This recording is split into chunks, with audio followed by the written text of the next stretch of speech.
I was asked to sing a bhajan connected to Navadvip as well, so we'll do that before we start. If on the group we can put the song Parama Karuna, then we can sing that together.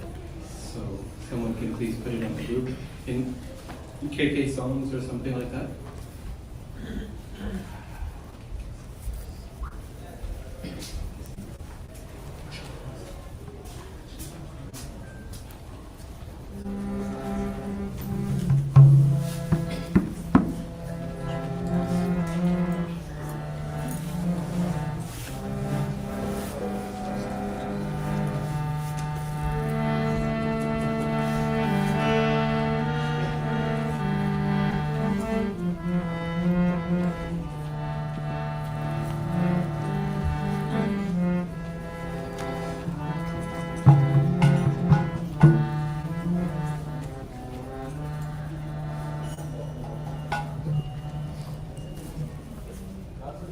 So this is a beautiful song by Lochan Das Thakur, and one characteristic of Lochan Das Thakur's poetry is that he always wrote in very simple Bengali. So Bengali in general, the Vaishnava poets, the Gaudiya Vaishnava poets wrote in this language because it was their language, and also it was understandable to the masses rather than Sanskrit, which is very difficult for most people to understand, even in India. But Lochan Das Thakur's poetry is particularly, even amongst the very easily understandable Sanskrit, it's very easily understandable. So I encourage you to follow along in the meaning as well as you're singing the verses and meditate on its beautiful, very simple and direct message he has. Everyone has it? Everyone has found it on their phones? Yes. Parama Karuna Bahudui Jana Nitai Gaura Chandra Parama Karuna Bahudui Jana Nitai Gaura Chandra Parama Karuna Bahudui Jana Nitai Gaura Chandra Parama Karuna Bahudui Jana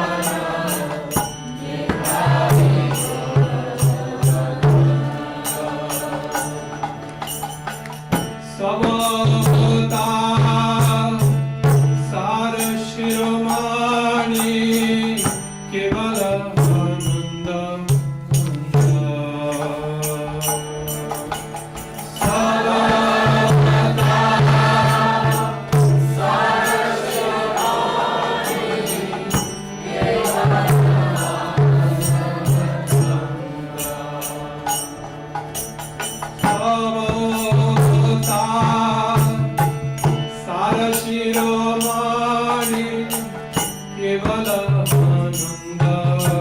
Ananda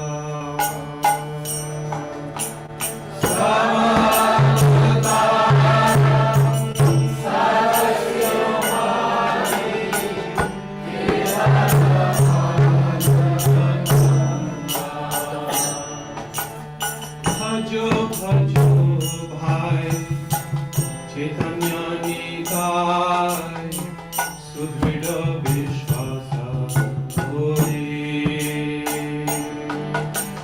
Bhajo bhajo bhai Chaitanya Nitai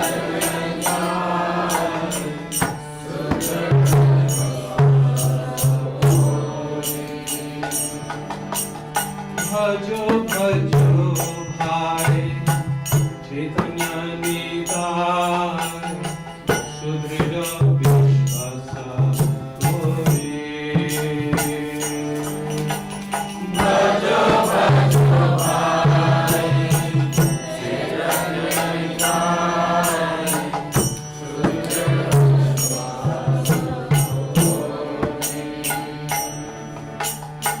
Hori বিষয় ছাড়িয়া শিরসে মজিয়া মুখে বল হরি হরি বিষয় ছাড়িয়া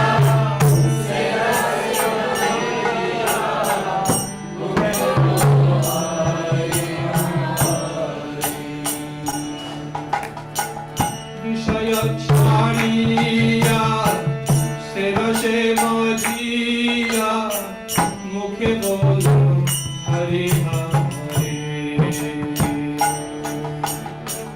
বিষয় ছাড়িয়া শিরসে মজিয়া মুখে বল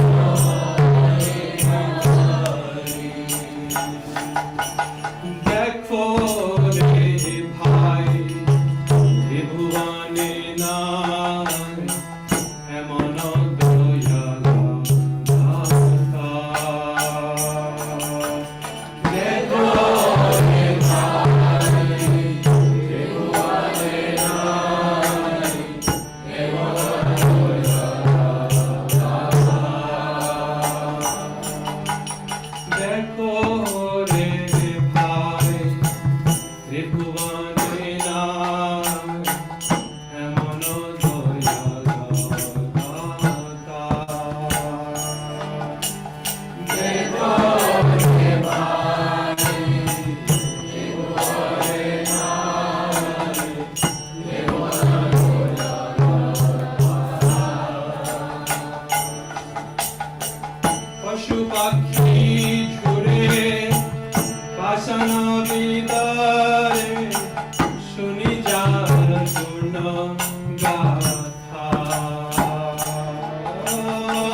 পশু পাখি ঝুরে বাসনা বিদারে শুনি যার গুণ গাথা। পশু পাখি ঝুরে বাসনা বিদারে শুনি যার গুণ গাথা।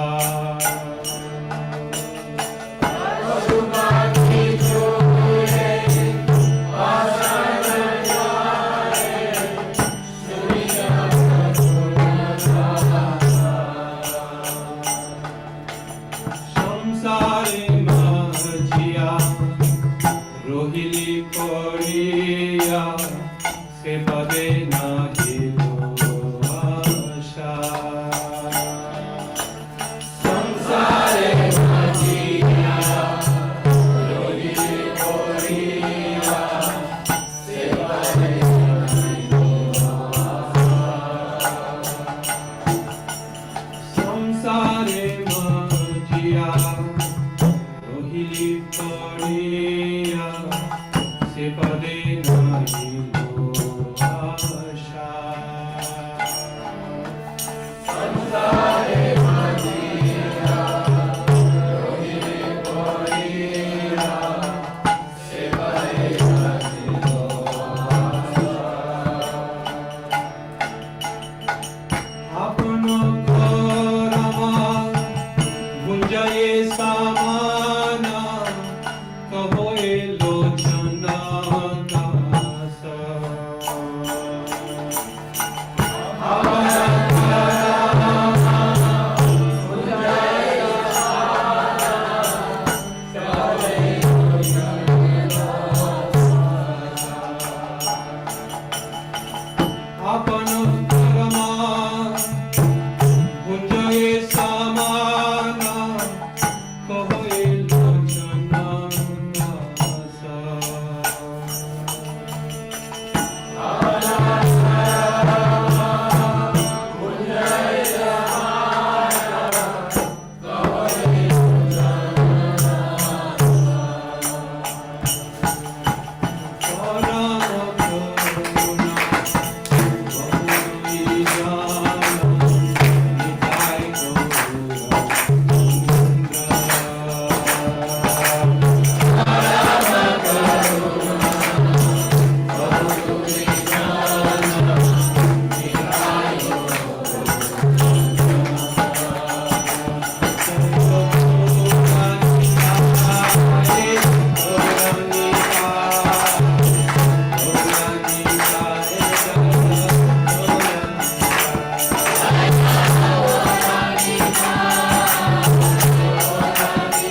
and this is very much the mood of Navadvip. Pashu Pakhi Jure, Vadana, Pashana Vidare, Shuni Jar Gunagatha. That in Navadvip, whenever anyone hears the names of Lord Gauranga, then even the trees and the birds and the animals, they all start dancing in ecstasy. And even the stone melts as a result of those wonderful, very, very compassionate qualities of Chaitanya Mahaprabhu. So maybe when we get the tour this afternoon, we'll see some animals and trees dancing. And stone melting, who knows? We're in Navadvip. So, okay, well, this leaves very little time for the actual talk, but what to do? So, I wanted to continue with the discussion of the Bhagavad Gita in the Srimad Bhagavatam. So, remember yesterday we talked about how Arjuna references the Bhagavad Gita in his remembrance of Lord Krishna after Krishna's departure. And particularly we noted how the same Bhagavad Gita that Arjuna was remembering now played a completely opposite function to what it did when Arjuna first heard the Bhagavad Gita. The first time he heard it, it encouraged him to fight. The second time he heard it, it encouraged him to retire. And the first time he heard it, he wanted to retire. And the second time he heard it, he wanted to fight. But in both cases, the Bhagavad Gita did actually the opposite, because that's what he needed to hear at that moment. So in this way, we talked about how the Bhagavad Gita keeps on giving us more and more, depending on where we're at in our life and the depth of our understanding. Well, today I wanted to address the second mention of Bhagavad Gita in the Srimad Bhagavatam. These are the only two I know of, but perhaps there's more. I mean in the verses themselves. Of course, Prabhupada quotes Gita profusely in its purports. But this second reference is also in Canto 1. It actually comes before the reference we read yesterday. And this is in the prayers of Bhishma Dev when he is on his deathbed. He's on the bed of arrows, and he's getting ready to depart this world. So this is Canto 1, Chapter 9 of Srimad Bhagavatam. And I want to read a few verses, just the translations, to save on time, starting with verse number 30. So, Canto 1, Chapter 9, text number 30. And we're just going to read a few of these translations. And in my talk, I will summarize several important points that Srila Prabhupada makes in his purports. Okay? So please repeat. Om Namo Bhagavate Vasudevaya. Om Namo Bhagavate Vasudevaya. Om Namo Bhagavate Vasudevaya. Om Namo Bhagavate Vasudevaya. Om Namo Bhagavate Vasudevaya. Om Namo Bhagavate Vasudevaya. So 1, 9, 30. Thereupon, that man who spoke on different subjects with thousands of meanings, and who fought on thousands of battlefields and protected thousands of men, stopped speaking and, being completely freed from all bondage, withdrew his mind from everything else and fixed his wide open eyes upon the original personality of Godhead. Sri Krishna, who stood before him, four-handed, dressed in yellow garments that glittered and shined. So thousands of meanings, fought on thousands of battlefields, protected thousands of men. This is all Srila Prabhupada's translation of a single word in the verse, Sahasrani. The Bhishma Dev is called Sahasrani, the 1,000 person, right? The one who is 1,000. And Prabhupada is explaining in this beautiful language, so poetic, how he's 1,000 person, right? He's done all these things in the thousands. We tend to do things in the dozens, you know. But Bhishma Dev was extraordinary. He did things in the thousands. So very beautiful. So please listen to these translations very carefully, because they're not only full of meaning that we're going to discuss, but they're very poetically beautiful as well. They're quite gorgeous. Can I request everyone to come a little forward? I feel like I'm speaking to like a huge hall, empty hall here, so we can have a little more intimate feeling here. Anyone who has chairs, if you like, you're always welcome to just bring them up with you.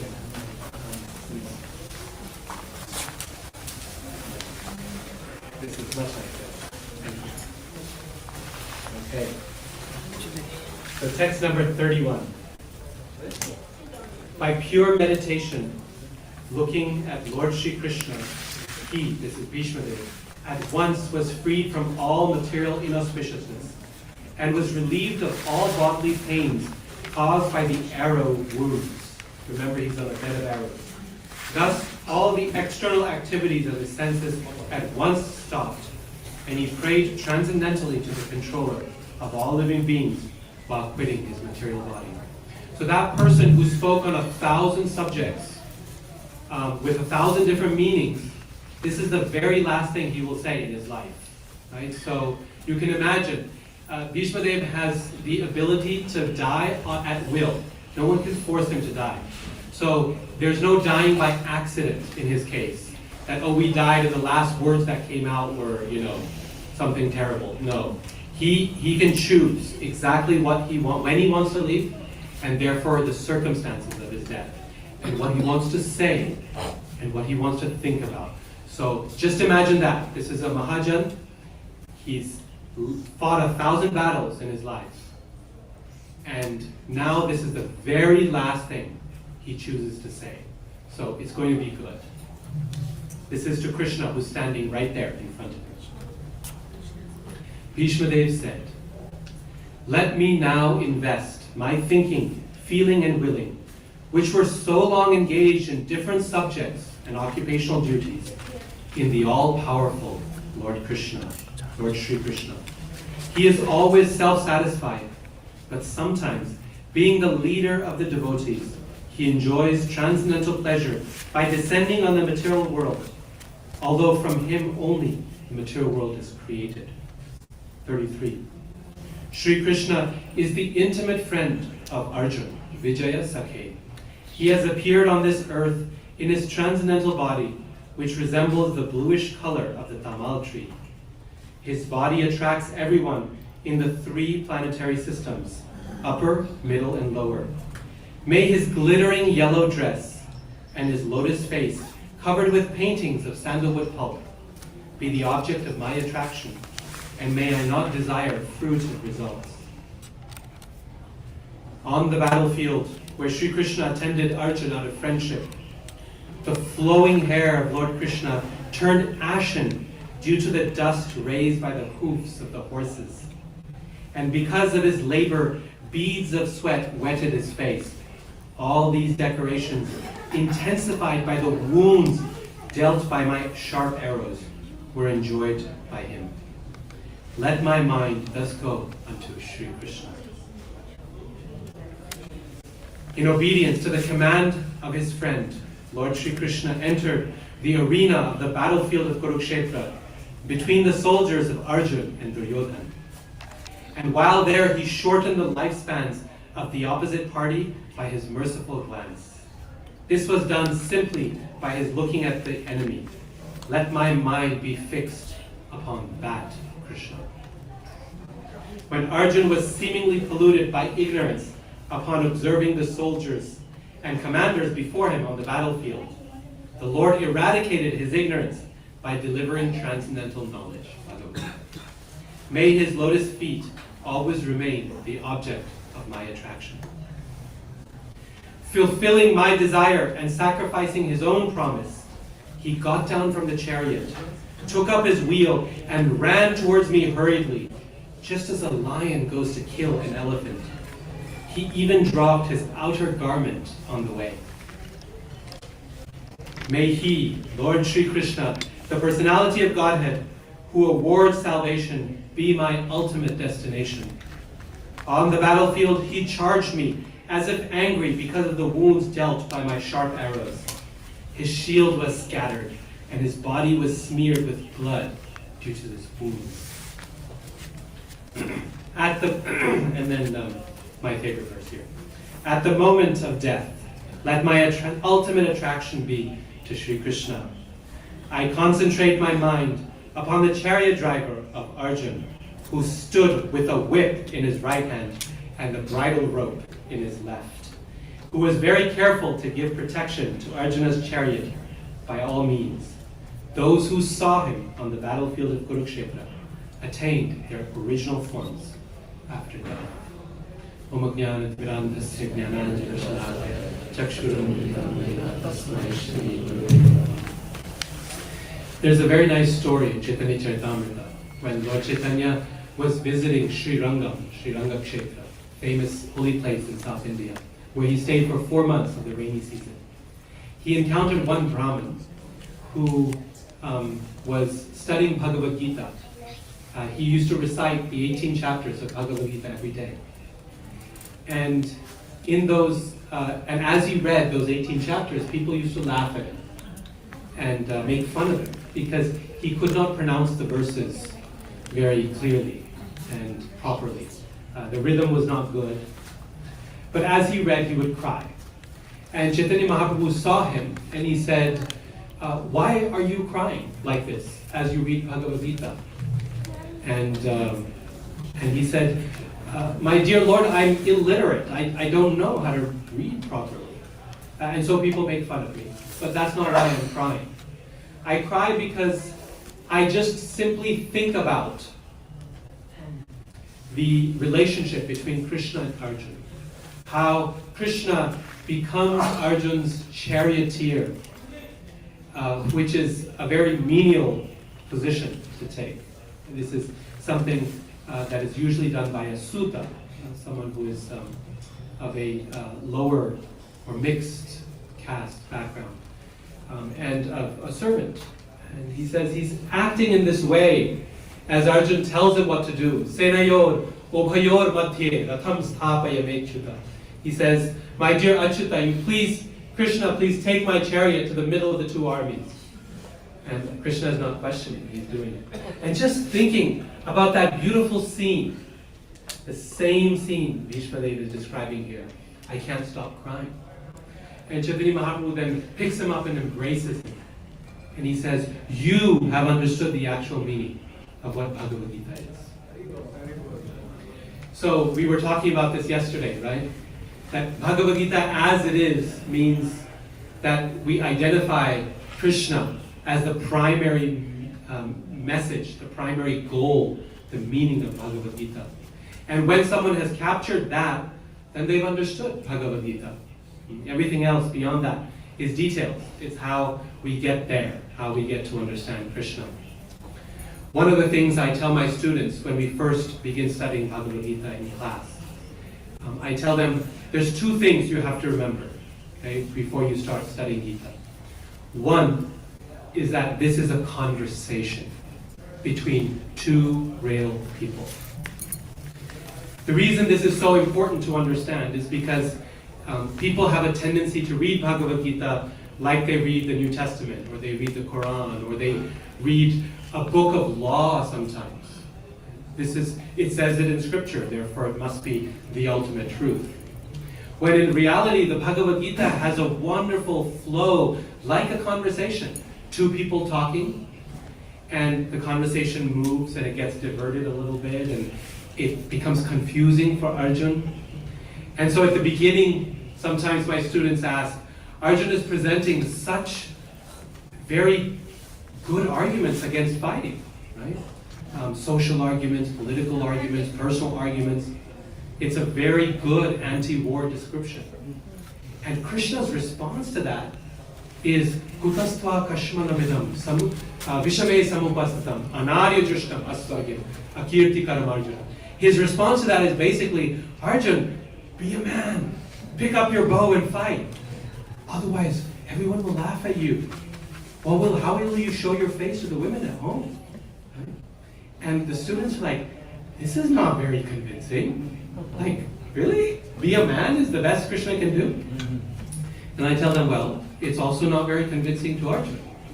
Right? We have to remember it's a conversation. Krishna is trying one thing, which is not false, but it's not his highest message.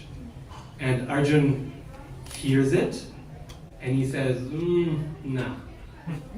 I think it's better to die being killed by them. It's better to suffer infamy than to fight with people I love and I revere, especially my gurus and my seniors. So you're right. Arjun's not convinced either, right, by this. If something doesn't make sense, it probably at some point it doesn't make sense to Arjun either. And so Arjun asks a question to clarify, like he does at the beginning of chapter 3, and then again at the beginning of chapter 5. In other words, Bhagavad Gita is a conversation. And a conversation can only happen between two people, not between machines. It can't happen between two law books. Right? It can't happen between two abstract entities, no two energies. No, only between two people. So think of Krishna as a person. One of my students was so taken by this last semester that every response paper she wrote, to every chapter of the Gita, I asked them to write a 2-page response paper. Every response paper she wrote, she was going, wow, I see the personal aspect here. I see how Krishna is acting like a person. And she was getting so much happiness and enjoyment seeing that, yeah, this is God speaking, but it's a personal deity. And that's the heart of Bhagavad Gita. That's the message. That's what Arjun gets out of it, is Krishna, right? That you are a person and you love me, and therefore I need to love you back. And we see here in the story of Bhishma Dev that that's what Bhishma Dev is getting from the Bhagavad Gita as well. What he's remembering at the end of his life is the very heart of Bhagavad Gita. Not all the details, but its heart, which is the relationship between Krishna and Arjuna. The beautiful way in which he is describing that scene with all its details. He's remembering how the rays of the sun are reflecting off of Krishna's golden cloth, and it's shining and glittering in the sun. Prabhupada mentions in the purport, he highlights this, that Bhishma Dev is specifically mentioning this detail because he remembers this from his time in the battlefield.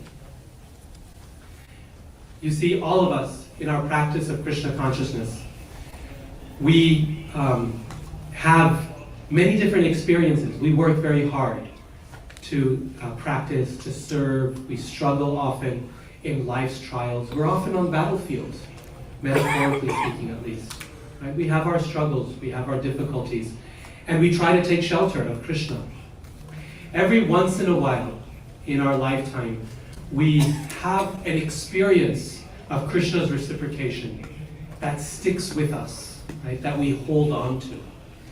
And the way we know that that experience is impactful is because even the smallest detail of that experience you can remember as if it was yesterday. And this is what Bhishma Dev is going through. He can remember the smallest little thing. He remembers how when Krishna is running towards him, he drops his top cloth along the way. That to Bhishma Dev is something very joyful, very palatable, very exciting. Because he's thinking, wow, Krishna is in such a rush that he lost his clothing along the way. He dropped it. And he says, Krishna is running towards him like a lion chases after an elephant. So who's the lion here? Krishna. Who's the elephant? Bhishma. So why is Bhishma comparing himself to an elephant? Is he being proud here? Is he being arrogant? An elephant is a really great animal, very powerful. And why is he comparing himself to an elephant? What do you think? Slowness. Not because of slowness. A lion is very, very fast, right? He can reach him. But why doesn't he compare himself to a rabbit, for example, which a lion can certainly attack? Yeah. He wants to glorify Krishna. Yes, and how does that glorify Krishna? Because the lion is much more heavier and stronger than a tiger. Yes. So when a lion is attacking someone, then the saying that the lion killed a rabbit, everyone goes, oh, okay, big deal, right? So was he a sick lion? Was he weak? Was he old? What went wrong, right? Why was he attacking a rabbit? But when you say a lion killed an elephant, now there's a question, right? It's iffy. Means sometimes lions kill elephants and sometimes they don't manage. They can even break their leg if they get trampled under the elephant, right? So to say that Krishna is attacking an elephant glorifies Krishna, right? By the devotee presenting himself in that way. This particular mood of Bhishma Dev. Bhishma Dev is Krishna's eternal servant. He's in Dasya Ras. But Dasya Ras is one of the primary rasas. Right? There's 5 primary rasas. Dasya, Shanta, Dasya, Sakhya, Vatsalya, and Madhurya, or Shingara. So he's in Dasya, he's a servant. But the primary rasas are often mixed with secondary ones as well. And the secondary one that he remembers the most, right? These secondary ones are secondary because they come and they go. They don't stay completely. Just like joking or hasya is a secondary mood that a devotee has in relation to Krishna. Secondary because no one jokes and laughs all the time, right? You can't keep going, you have to stop at some point. So it comes and it goes. But if there's a particularly funny moment, you remember that, right? Like, oh gosh, we were laughing so hard that day. We were on the ground, we were rolling. You remember that.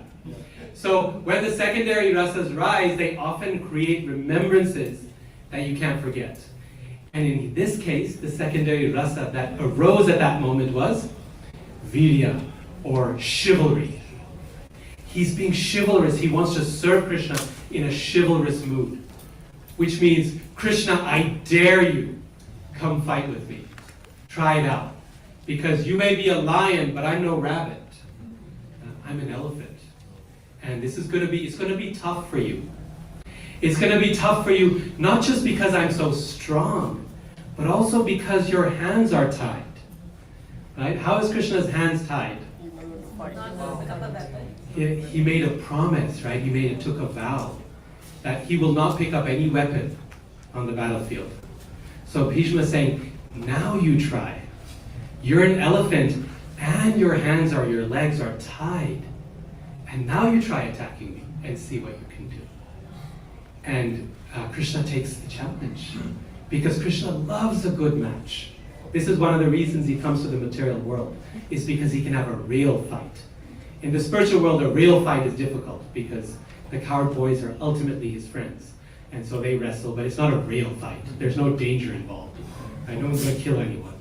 So he comes to the material world so he can enjoy this chivalrous virya rasa with his devotees especially, but also the demons. And so here, Krishna is taking up the challenge. He's like, yes, I'm ready. I'm ready to fight. And so he rushes and he breaks his vow by picking up the wheel of the chariot. Now some people try to protect Krishna by saying that it wasn't really a weapon, it was just a wheel from a chariot. But what's a weapon? Is a plow a weapon?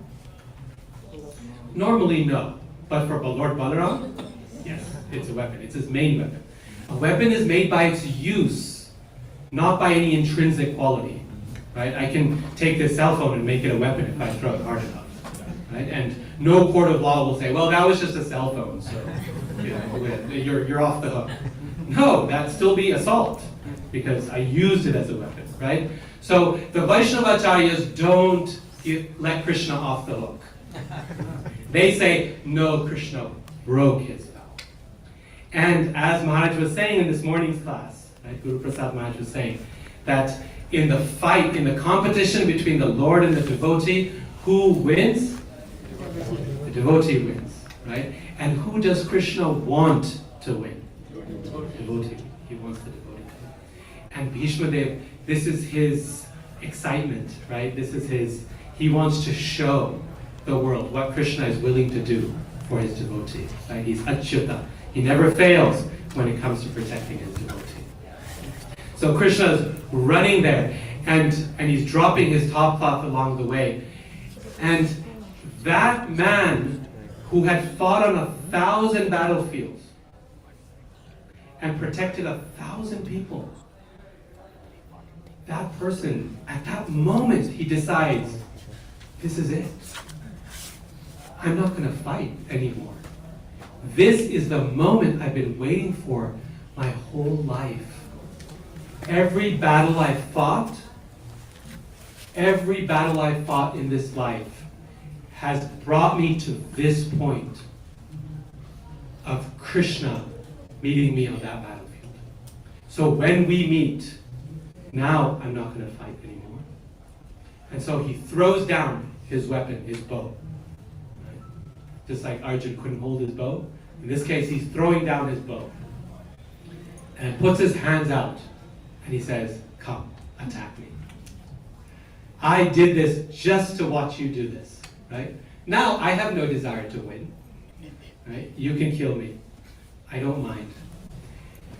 And Prabhupada explains in the purport that Krishna ran towards Bhishma Dev as a lover runs towards his beloved. That was the passion, the love with which Krishna ran towards Bhishma Dev. Just before this, Bhishma Dev had been shooting arrows at Krishna. This is not very appropriate. You don't attack the chariot driver.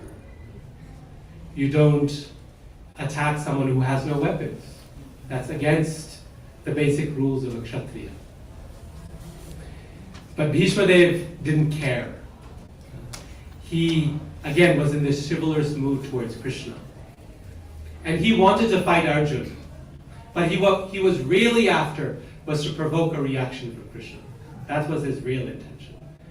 And so he shot these arrows at Krishna. And they hit him, and they drew blood. And Prabhupada again explains in the purport, quoting Srila Vishwanath Chakravarti Thakur. He says that the shower of arrows from Bhishma Dev on Lord Krishna was like a shower of roses from a lover to the beloved. And when they hit and pierced his body, it was like the bites that a lover gives in love to the beloved. That's what Krishna was feeling as his devotee attacked him with weapons. At this point in his life, Bhishma Dev is going back and remembering. There are so many times he's seen Krishna. There are so many opportunities he's had to serve Krishna. There's so many miraculous things he's seen Krishna do. But his mind goes back to this moment, this vision of Krishna sitting on the chariot with Arjun behind him. In his right hand, he's got a whip to use for the horses. And in his left, he's holding the bridle rope. Right? This is the pose of the charioteer. This is the pose of Parthasarathi, of Krishna as the chariot driver of Arjun. And he's remembering that Krishna is covered with beads of sweat because it's hard work being a charioteer to control 4 horses. Right? And his face is ashen.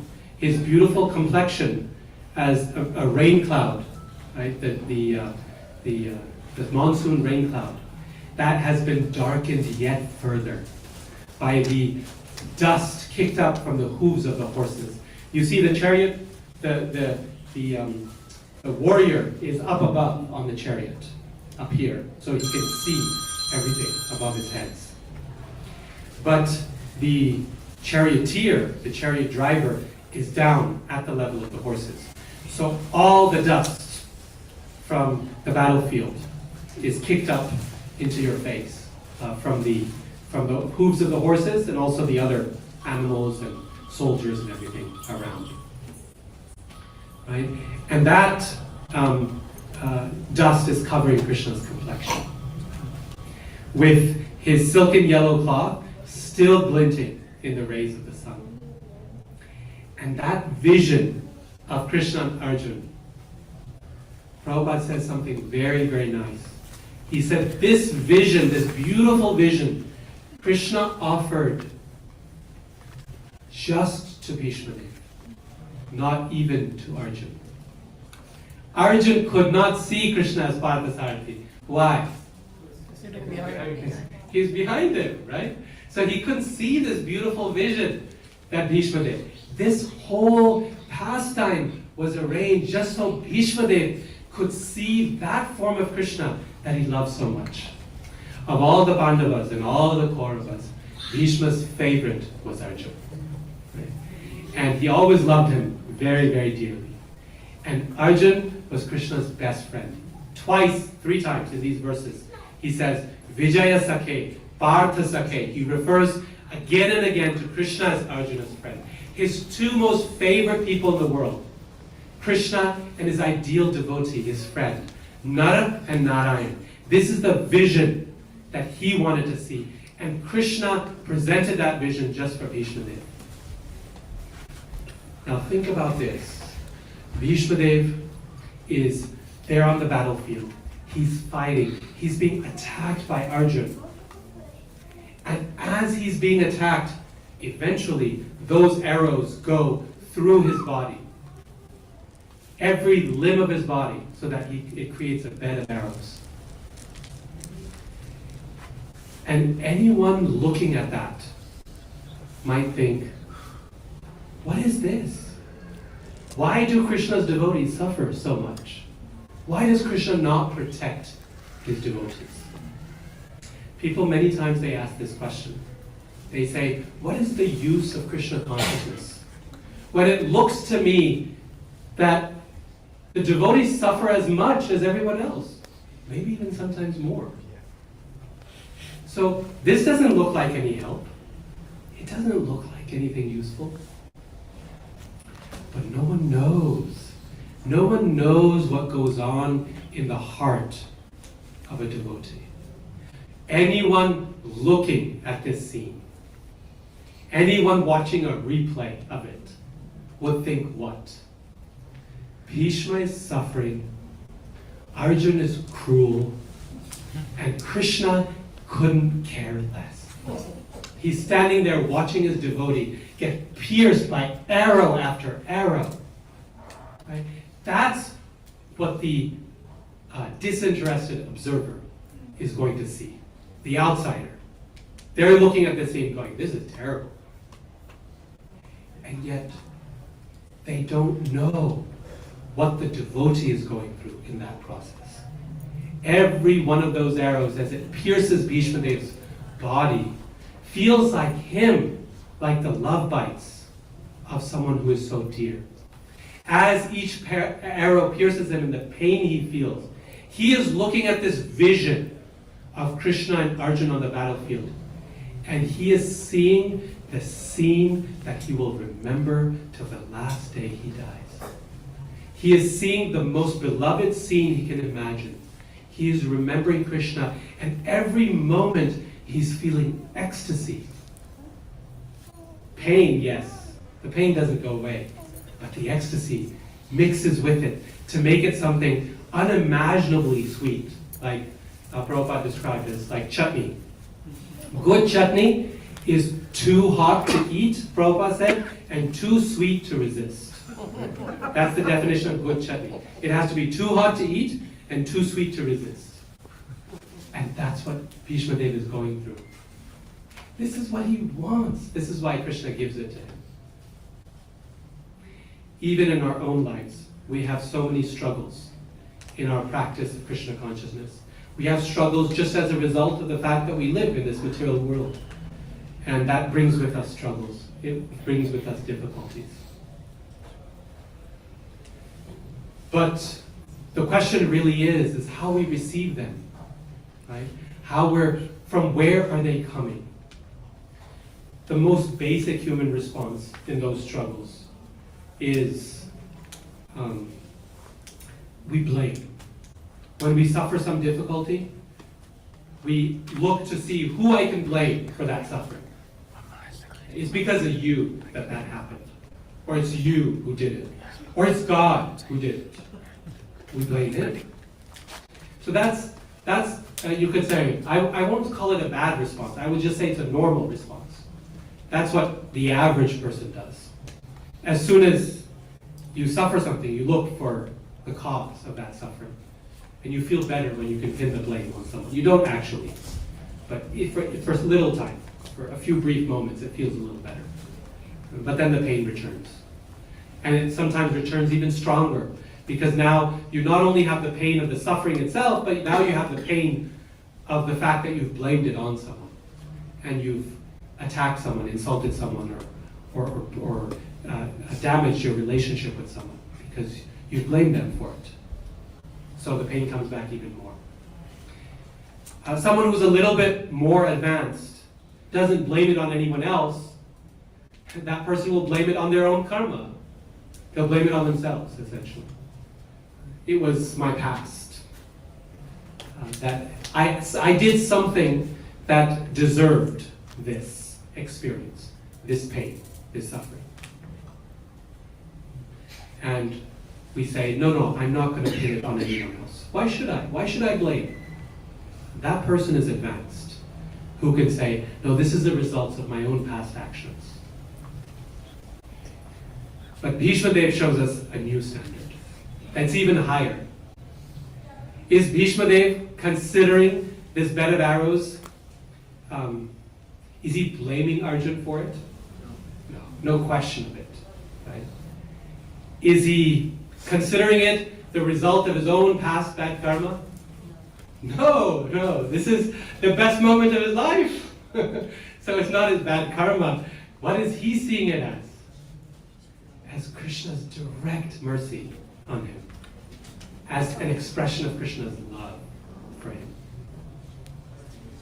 And that is the symptom of a Mahajan, of a pure devotee of the Lord.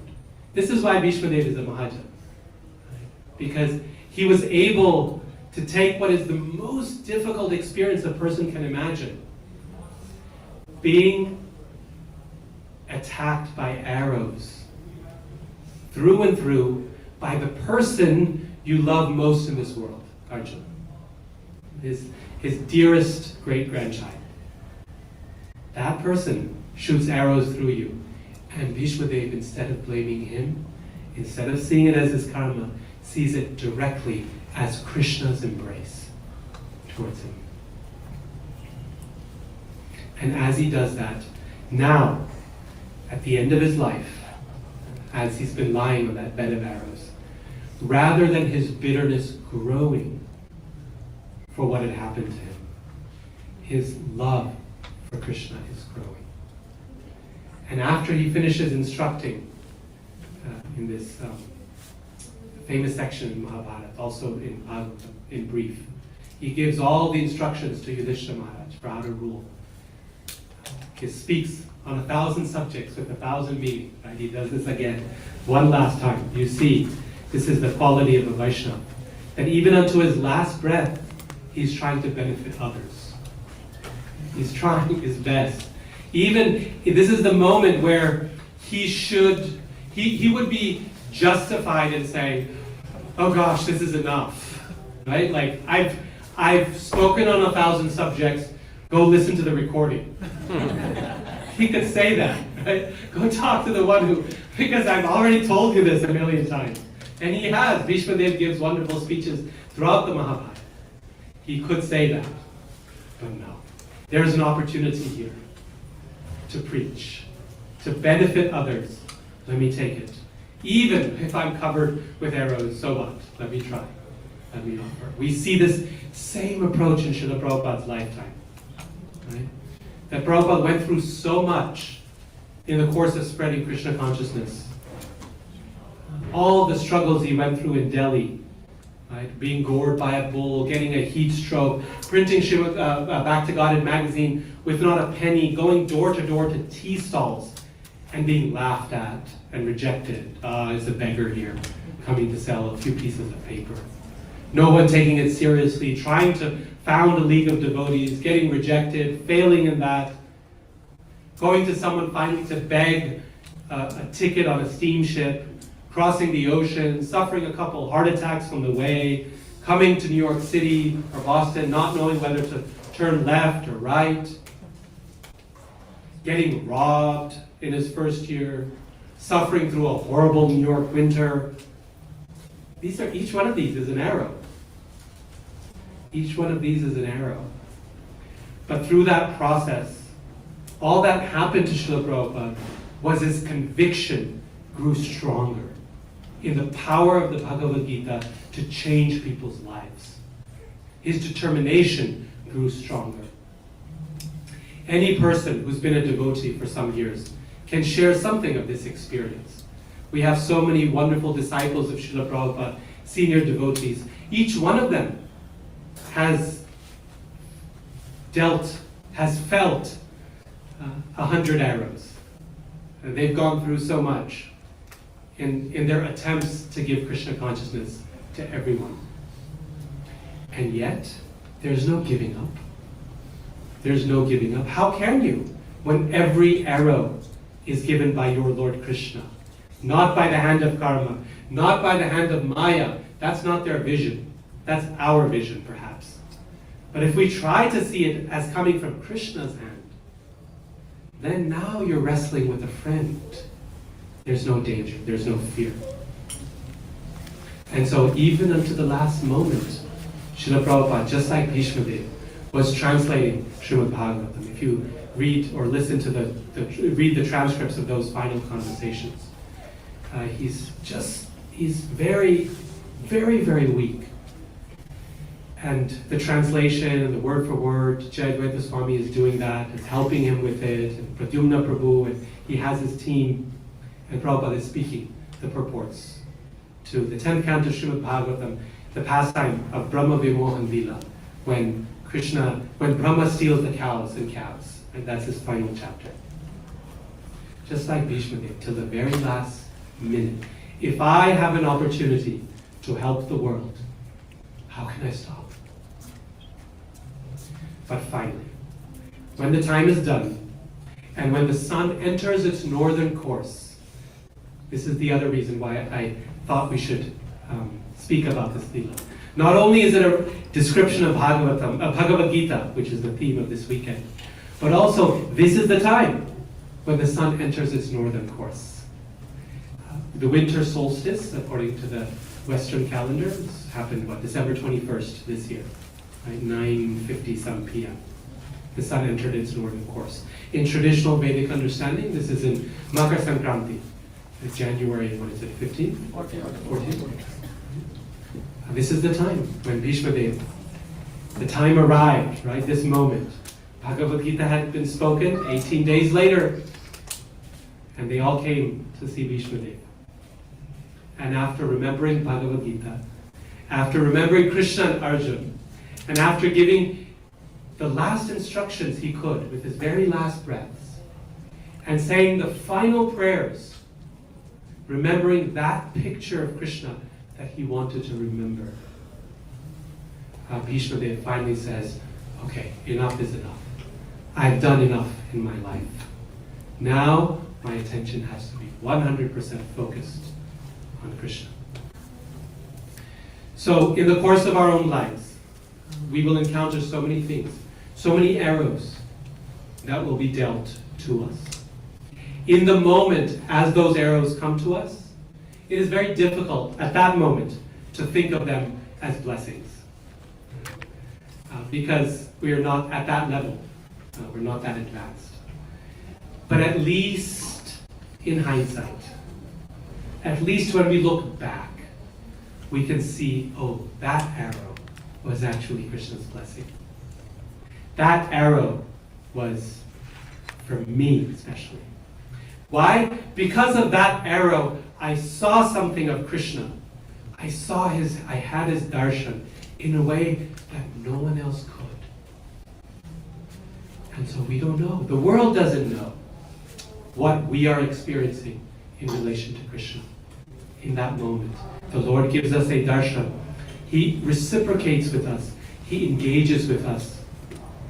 And as we go through our life, we collect little pieces of that, a library of those experiences. We put them together. And that becomes Krishna's pastimes in our own life. that we can treasure, that we should hold on to.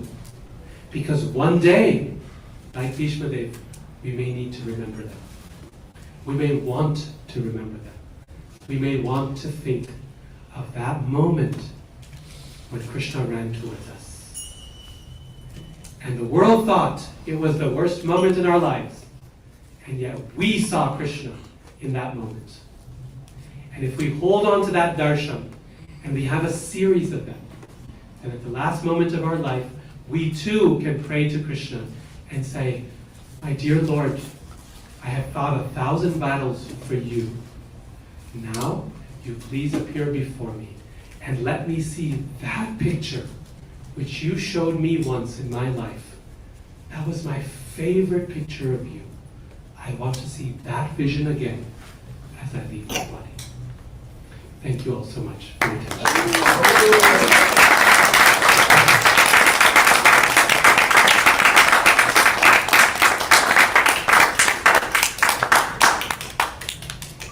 So we're 15 minutes over time, and once again, I apologize for that. I think at this point, we are scheduled for kirtan or class. Are you giving class or doing kirtan? Okay, perfect. So wonderful. Thank you all so much again for your attention.